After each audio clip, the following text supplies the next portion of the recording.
Hello, people, places, and things. So, the managing director of GOG has released an open letter to the community addressing the regional prices controversy that GOG recently announced. For those of you who don't know, GOG recently announced that they were going to be releasing 3 AAA games, and that these games would be sold at a regional price. So, depending on where you live, depends how much you pay for it. People who live in Australia and the European regions will probably have to pay a little more. Actually, will have to pay a little bit more, is essentially what they said. This sparked controversy, caused a lot of upset among the GOG community, and now the managing director has written an open letter. I'll be posting a link to it in the description below, but the gist of it is basically him explaining how GOG was strong-armed into making this decision. And I will be going over some of these explanations. When I started reading this letter, it pretty much said what I always honestly suspected, because I thought, the guys who run GOG are Polish themselves, okay? Which means they are every bit as affected by regional pricing as anybody else. These guys have every right to hate regional pricing just as much, and I would not see GOG doing this unless they felt they absolutely had to. And the answer is, they kind of do. GOG, as GOG stands for Good Old Games, they pretty much ran out of good old games to sell. There are still plenty of older games out there that aren't available on their catalogue, but either they can't get the rights to them, or maybe there's no point in getting the rights to them, because games like for example, the Quake series. I love the Quake series, and I would love to buy the Quake games off GOG DRM free. But they're already on Steam, so even if GOG somehow got the rights, it might not necessarily be worth their time obtaining those rights to sell a bunch of games, because they might not even sell well, because people can already get them on Steam. And even though that matters to people like me, to the vast majority of the gaming community, it might not matter that much at all. Not only that, many classic games have actually been pulled from the GOG library. And this is not GOG's fault at all. It's just publishers being really, really dickish about things. 13, a Ubisoft game, a cel-shaded first-person shooter from Ubisoft, was pulled from their library. Second Sight, that is just a colossal sin. I hope somebody goes to hell for that. Second Sight, if you haven't played it, is a brilliant third-person narrative-driven game that has a story that is just absolutely incredible. A truly underappreciated classic gem of a game produced by Freed Radical, the same guys who did Time Splitters, the former guys who worked at Rare, who made games like GoldenEye and Perfect Dark, and for some reason that game was just pulled off. I don't know if it was a decision from EA or Crytek or both or neither, I don't know, but for some reason that game is no longer on the service. And then the Fallout games, the game that's been part of the GOG's library ever since it started, I think, were also pulled off the service. In other words, for GOG to stay alive, they have to start selling newer games. They have to. They don't have a choice. And the only way they could convince publishers of AA and AAA games to sell on their service was to include regional pricing. The managing director said DRM will never, ever, ever, ever, ever be a part of GOG.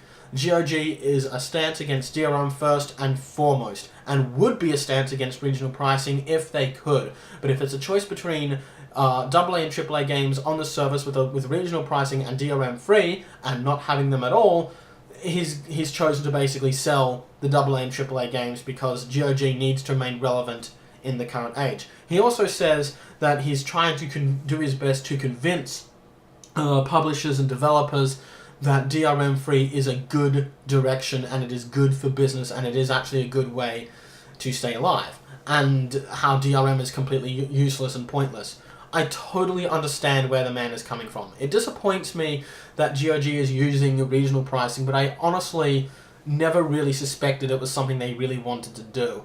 And I'm actually glad that this letter from the managing director does help clear things up. There's still a few questions that remain unanswered, like I would like to know if regional priced games will be labelled, if you'll be able to tell that they are regional priced, and that way you can just boycott the game if you don't want to go through the regional pricing. But then again, that could backfire, that could completely undermine GOG's case for the DRM-free future, because publishers will just use the excuse, oh, our games aren't selling well. And GOG can be like, well, that's because they use regional pricing. But no, our games aren't selling well on your service. We don't need to adopt your DRM-free business model. Back to DRM it is. And that would completely suck. All that aside, though, the main question that remains on my thoughts, and I think the thoughts of gamers in general, even those that use Steam and probably don't even use GOG, is why does regional pricing exist? Why is it around, and why are we still using it? There's no need to use it on the internet. This is digital distribution, so why does it exist?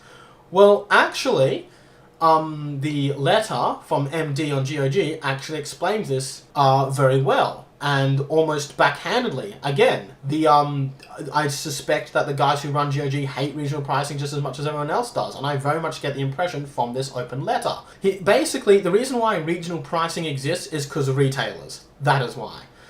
Because retailers have a deal with the publishers, regional pricing has to be a thing on the internet as well.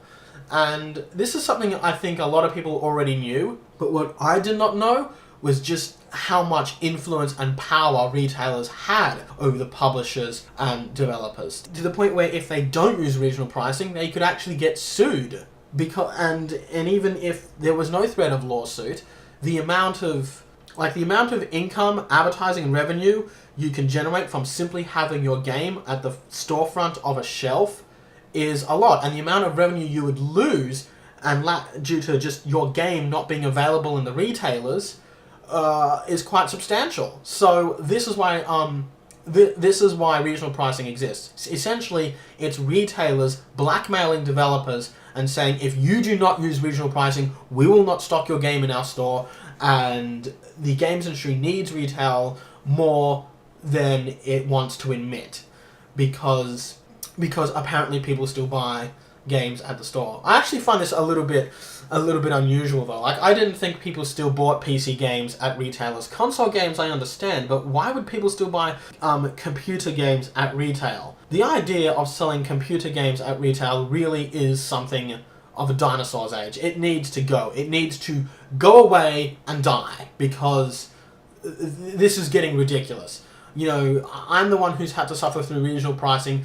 There are games in America that have been sold for $20 while I'm being charged $90, and that to me is just unacceptable. I can report that the games specifically being sold on GOG, the regional price difference is only about $10.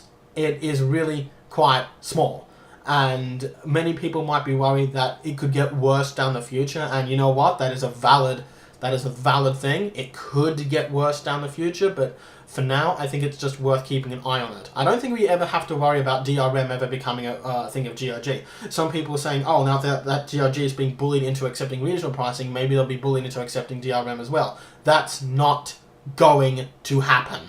Ever. GOG will never, ever, ever, accept DRM. That is a promise from the managing director in his open letter directly to the community. He will never, ever allow DRM to be part of the service, and I too believe that, because GOG actually started as a retailer in Poland, I believe, and they weren't making any money until they started selling their game with basically extra goodies and, treating the customer with overall respect. They are firmly grounded in the idea that if you start using DRM, that it'll cause more problems than it will solve, and in GOG's case, it most certainly will. The service is already held to a higher standard than Steam or any other digital distribution service on the internet. If they adopt DRM, they are finished.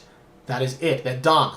So they're never gonna do it. The day they accept DRM is the day that they disappear, and that the guys who run GOG will not let that happen. So another question you might have is, how did regional pricing come about? How did it started? Well, I can't tell you how it started, around the entire world, but I can tell you how it started in Australia. And it kind of surprised me when I found out. I can't remember exactly where I read this, and I could actually be wrong about this, but I'm pretty sure I'm not. I've never been to the United States, let alone I had no idea how much games were in the United States back in the day. But as far as I'm aware, this is how it went down. So back in the day when consoles used cartridges, because cartridges were more expensive to manufacture than optical discs. Apparently, both Australia and America were paying pretty high prices for video games at the time.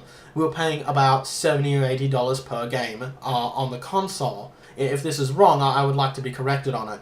Anyway, so as far as I'm aware, Australia and Americans used to pay around about $70 to $80 per game that was printed on a cartridge.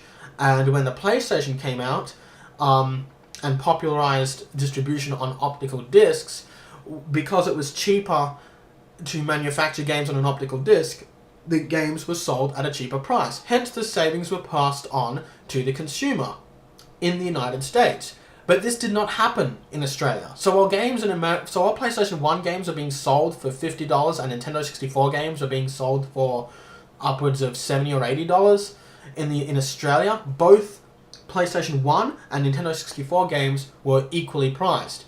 Still, the PlayStation 1 managed to outsell the Nintendo 64, which is something that should never have happened because the Nintendo 64 was the far better console, but that is a topic for another video.